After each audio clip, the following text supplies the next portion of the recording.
ایک اچھی طریقے سن لیجئے کہ ختم نبوت کا معنی ہے حضور صلی اللہ علیہ وسلم کے بعد قیامت تک کسی قسم کا کوئی نبی، کوئی رسول، کوئی پیغمبر اور کوئی امام، کوئی معصوم، کوئی نیا نبی نہیں آئے گا۔ دوسرے لفظوں میں کسی قسم کا کوئی نبی نہیں آئے گا۔ یہ ہے ختم نبوت کا معنی۔ حضور صلی اللہ علیہ وسلم ہمارے جن کا ہم کلمہ پڑھتے ہیں آخری نبی ہیں۔ اللہ نے ان کے سر پر ختم نبوت کا تاج سجا دیا ہے۔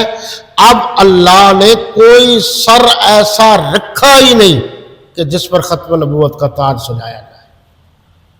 وہ آخری تھے، ان پر تاج سجا دیا گیا۔ جس طرح اللہ کی ذات اور صفات میں کوئی شریک نہیں، اسی طرح میرے نبی صلی اللہ علیہ وسلم کی نبوتوں، امامتوں، رسالتوں اور معصومیت میں بھی کوئی شریک نہیں۔ اللہ اپنی ذات اور صفات میں سب سے اعلیٰ ہے اور کوئی نہیں۔ جناب رسالت پناہ صلی اللہ علیہ وسلم اپنی ذات اور صفات میں سب سے اعلیٰ ہے، ان جیسا اور کوئی نہیں۔ یہ بہت کم لوگوں کو علم ہوگا کہ آج اتفاق سے 26 مئی بھی ہے۔ 26 مئی 1908 میں یہ بدبخت اور فرنگی کا بنایا ہوا نبی، جعلی نبی، 2 نمبر نبی، بلکہ نبی تو بڑے مرتبے کی بات ہے، یہ تو ایک انسان بھی نہیں ہے، ایک شریف انسان بھی نہیں۔ یہ آپ کے لیے میں عرض کر رہا ہوں کہ ایک جگہ میں گیا تو میں نے بڑی تردید کی۔ اچھا، بہت سارے لوگوں کو یہ علم نہیں ہے کہ یہ موضوع بھی میرا پسندیدہ ٹاپک ہے، مجھے وہ دوسرے موضوع کے حوالے سے زیادہ جانا پہچانا جاتا ہے۔ تو اس نے کہا جی آپ اتنی بڑی تردید کر رہے ہیں ہمارے مرزا کی، تو آپ مرزا صاحب کیوں نہیں کہتے؟ تو ٹھیک ہے، آپ کا اختلاف ہو سکتا ہے، لیکن نام تو ادب سے لیں۔ میں نے کہا ادب تو کسی بندے کے پتر کا کیا جاتا ہے، ہم تو اس کو شیطان سے بھی بدتر سمجھتے ہیں۔ شیطان کو کوئی صاحب کہتا ہے؟ شیطان کا کوئی ادب کرتا ہے؟ ہمیں آپ ادب سکھانے والے آ گئے ہیں، جس نے پوری دنیا کے مسلمانوں کو آپس میں لڑوا کے رکھ دیا تمہاری وجہ سے، اور تمہارے عقائد اور نظریات کھل کے آ گئے ہیں۔ اب تم ہم سے یہ توقع رکھتے ہو کہ ہم تمہارا ادب کریں گے؟ ادب کے کوئی لائق بھی تو ہو، جس نے ہمارے نبی صلی اللہ علیہ وسلم تاجدار ختم نبوت صلی اللہ علیہ وسلم کی ذات اور صفات پر حملہ کیا ہو، جس نے دعویٰ کیا ہو کہ میں اللہ ہوں، جس نے دعویٰ کیا ہو کہ میں یسوع مسیح ہوں، اور عقل سے وہ پیدل تھا کہ 2 جیبیں تھی، ایک جیب میں بٹے رکھتا تھا، ایک جیب میں گڑ رکھتا تھا، کبھی ضرورت کے بعد گڑ کی جگہ وہ اور کبھی ان کی جگہ وہ، یہ تو استعمال کرتا تھا۔ کون کہتا تھا یہ؟ کون کہتا ہے یہ عقل مند تھا؟ یہ تو آخری درجے کا بے وقوف انسان تھا۔ آپ اس کی ہسٹری پڑھیے۔ تو یہ ایک جگہ تھی جی لاہور میں، اور یہ اس لاہور والی جگہ میں نا جی یہ خود بخود مرزا جو تھا، رام کلی اس جگہ کا نام تھا جی، رام کلی گلی وغیرہ کا لاہور میں، اس جگہ یہ واش روم میں گیا۔ مرزا کی بات کر رہا ہوں، اصل قادیانی، یہ قادیانی کی بات کر رہا ہوں۔ وہاں اس کو اسہال کی بیماری تھی اور یہ کہہ بھی کر رہا تھا بار بار، تو وہیں سلپ ہوا، وہیں مر گیا۔ اور قادیانیوں نے اپنے نبی کے ساتھ یہ دیکھا یہ حال، تو پھر انہوں نے بڑا چھپایا. تو اس کا بیٹا تھا مرزا قادیانی کا بشیر الدین احمد، اس نے ایک کتاب لکھی سیرت المہدی، اس نے اپنے ابو کا یہ حال لکھا جو ہم تک پہنچا.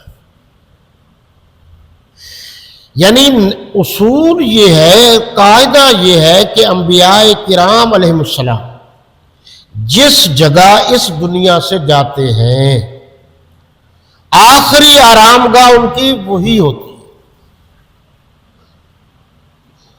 آپ اس پر ذرا تھوڑا سا دیکھیے، جتنے انبیاء کرام علیہ السلام تشریف لائے ہیں آخری وقت ان کا جہاں آیا تو وہ آخری آرام گاہ بھی ان کی وہیں بن گئی. اگر آپ کی تھوڑی سی توجہ ہو تو یہ مسئلہ بھی حل ہو گیا ہے.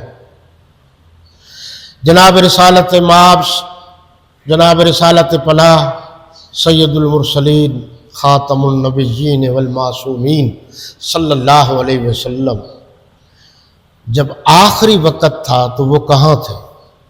ام المومنین سیدہ طیبہ راشدہ مرشدہ صحابہ کرام کی استانی، 2210 احادیث کی راویہ سیدہ عائشہ الصدیقہ سلام اللہ علیہا کے پاس تھے، ان کے گھر میں تھے. آپ صلی اللہ علیہ وسلم اللہ کے قانون اور ضابطے کے مطابق اس دنیا سے چلے گئے تو آخری آرام گاہ ان کی کہاں بنی؟ ام المومنین سیدہ عائشہ رضی اللہ تعالی عنہا کے گھر میں. فیصلہ تو ہو چکا ہے. یہ تو بے وقوف ہے وہ لوگ جو عقل سے کام نہیں لیتے. اللہ کے نبی صلی اللہ علیہ وسلم کو روضہ اقدس، اس وقت جو روضہ اقدس آپ کا موجود ہے، یہ تو سیدہ عائشہ رضی اللہ تعالی عنہا کا گھر ہے، اور یہ گھر بھی تو اللہ کے نبی نے ان کو عطا کیا تھا. یہ ان کا گھر ہے.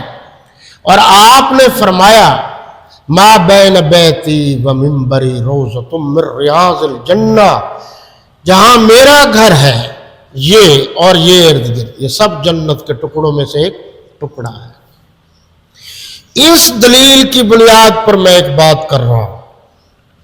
دیکھو دلیل دے کر میں بات کرتا ہوں، اور وہ دلیل یہ ہے کہ جب یہ سیدہ عائشہ رضی اللہ تعالی عنہا کا خانہ مبارک گھر ہے اور آپ صلی اللہ علیہ وسلم یہاں اس وقت آرام فرما ہے، اور آپ فرماتے ہیں کہ یہ جنت جہاں آپ موجود ہیں اس وقت یہ جنت سے بھی اعلیٰ مقام ہے، تو یہ لوگ اس جنت کی بات کرتے ہیں. وہ تو جب ملے گی سو ملے گی، لیکن سیدہ عائشہ کا تو گھر بھی جنت سے اعلیٰ ہے، اس لیے کہ آپ کی آخری آرام گاہ وہی ہے. ان سارے دلائل کے بعد جو ام المومنین سیدہ عائشہ سلام اللہ علیہا کے خلاف بات کرتا ہے تو وہ مرتد نہیں، مردود نہیں، تو اور کیا ہے؟ ہاں جی، میں عرض کر رہا تھا تو یہ وہیں مر گیا. دوسری بات یہ کہ یہ یعنی کون؟ یہ مرزا. بہت سارے لوگ ہمارے جو ہے نا جی نرمی اختیار کرتے ہیں، اللہ ان کو توفیق دے کہ اس موضوع کو سمجھیں. پوری دنیا میں کسی جگہ بھی ایک مسلمان ایسا نہیں ہے جو اس موضوع سے اختلاف رکھتا ہو. مسلمان چھوٹا ہے یا بڑا، ان پڑھ ہے یا پڑھا لکھا، سب کا عقیدہ ہے کہ اللہ کے نبی آخری نبی ہے بس. اور مزے کی بات یہ ہے کہ آپ جب قادیانیوں سے بات کریں تو آپ ان سے پوچھیں کہ آپ صلی اللہ علیہ وسلم سے لے کر اس وقت تک ان کے نزدیک کوئی نبی آیا ہے؟ وہ کہیں گے نہیں، ہمارے نزدیک بھی نہیں ہے. تو جب کوئی نہیں ہے تو اب کیسے آ گیا؟ سوال تو یہ ہے کہ جب اتنا عرصہ گزر گیا کوئی نہیں آیا تو اب کیسے آ گیا؟ تو کہیں گے کہ یہ اس پر بھی آپ توجہ دیں گے، اس نے اتنی عبادت کی ہے، یہ وہ نبی نہیں ہے، یہ امتی نبی ہے.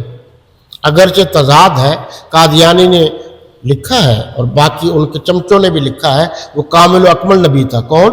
نعوذ باللہ قادیانی. اور بعض نے تو یہ لکھا نعوذ باللہ ہمارے نبی صلی اللہ علیہ وسلم کے بارے میں کہ یہ قادیانی ان سے بھی افضل تھا.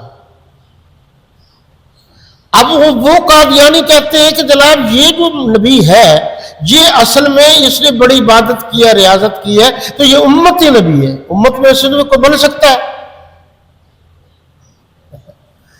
تو جناب اس پر میں جھنگ کے ایک شورکوٹ علاقہ ہے وہاں دیہات میں گیا تو وہاں سید عطاء المحسن شاہ صاحب بخاری رحمۃ اللہ تعالی علیہ کے ساتھ میں تھا.